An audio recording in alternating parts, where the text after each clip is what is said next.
Saya melihat ke depan itu yang diharapkan masyarakat, kriteria pemimpin yang diharapkan oleh masyarakat. Yang pertama adalah kejujuran, jujur, bersih, karena banyak yang sudah muak dengan ketidakjujuran dan ketidakbersihan.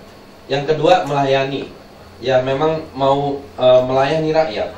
Yang ketiga, berani, artinya tegas mengambil keputusan. Lalu yang berikutnya, cerdas.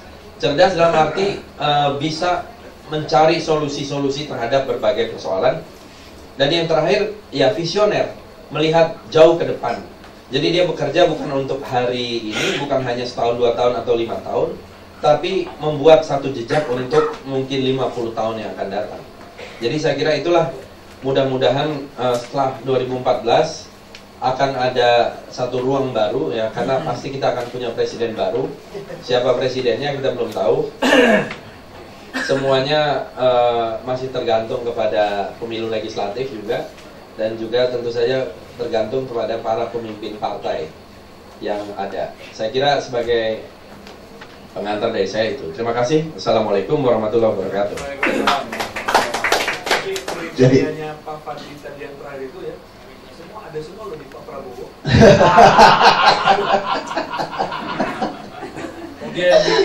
Jadi sebenarnya kami teman-teman wartawan kalau sering kita diskusi itu sebenarnya menginginkan sebenarnya momennya itu 2014 ini, ketika SBY sudah tidak bisa nyalon lagi, tokoh muda harusnya yang sudah masuk ke situ, masuk ke gelanggang. Persoalannya Mas Yudi Desnani yang pernah menjadi capres sudah merasakan mentoknya kayak apa, tapi kan ini tidak boleh.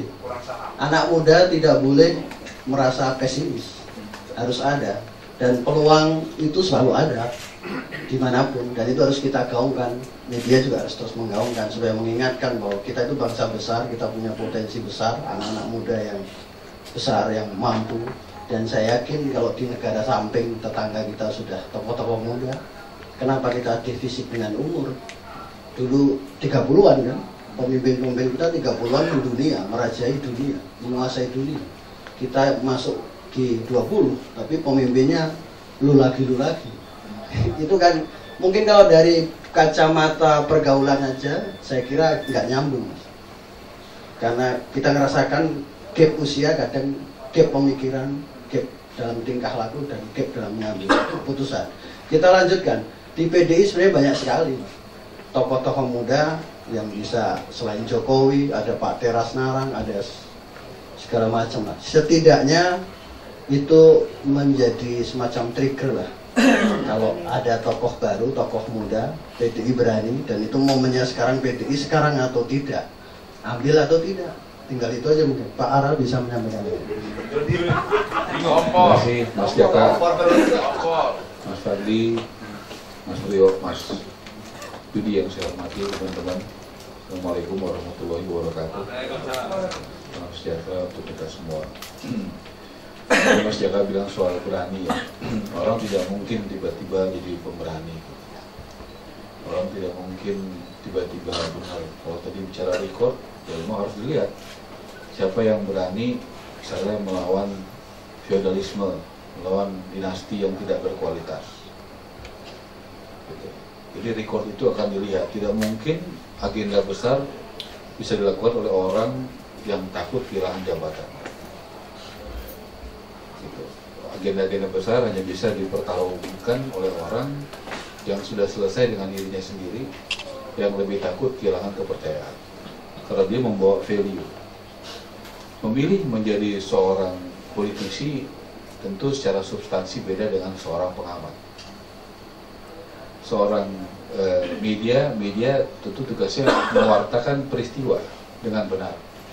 Politisi tentu membuat peristiwa, memperjuangkan ide dan gagasan tadi. Ide gagasan itu hanya dalam level konsep, pemikiran, atau memperjuangkan ide itu. Banyak politisi saya lihat begitu bicara soal demokrasi, pluralisme, ekonomi kerakyatan, dia bisa bersuara dengan nyaring. Tapi begitu masuk ke wilayah-wilayah pertarungan misalnya antara feodalisme melawan meritokrasi, dinasti yang tidak berkualitas melawan profesionalisme dan ukuran-ukuran yang terukur, itu tidak banyak yang berani bersuara karena risikonya pasti jelas berhadapan dengan sumber-sumber kekuasaan. Misalnya Anda sebagai wartawan-wartawan adik-adik, wartawan-wartawan muda, tentu juga di tempat adik-adik mungkin atau mas, abang, teman yang ada di sini, apakah sudah jenjang karir dan sebagainya sudah ukurannya meritokrasi atau kedekatan sama pemilik media atau pemret kan begitu. Pertarungan itu pasti terjadi bukan hanya di dunia politik tapi dunia bisnis, dunia media dan dimanapun, karena itu value yang memang berbeda. Nah di wilayah itu di mana kita menjadi seorang penggerutu saja, seorang pengamat yang mengkritik sana sini, atau kita juga berani berjuang untuk memperjuangkan ide dan gagasan itu. Jelas itu kita akan diuji. Apakah kita hanya berani mengkritisi keluar, tapi kita tidak berani ke dalam. Bung Karno mengatakan negara yang maju dia harus berani melakukan kritik dan otokritik. Karena kita juga tahu persoalan bangsa kita juga karena pemimpin banyak sekali dipengaruhi inner circle, apakah keluarga, pengusaha, teman partai, birokrasi, yang kebanyakan mentalitasnya hanya ABS, yang lebih senang menyampaikan yang enak daripada yang benar. Ini adalah pilihan-pilihan, karena kadang-kadang menyampaikan yang benar langsung dicap sebagai lawan.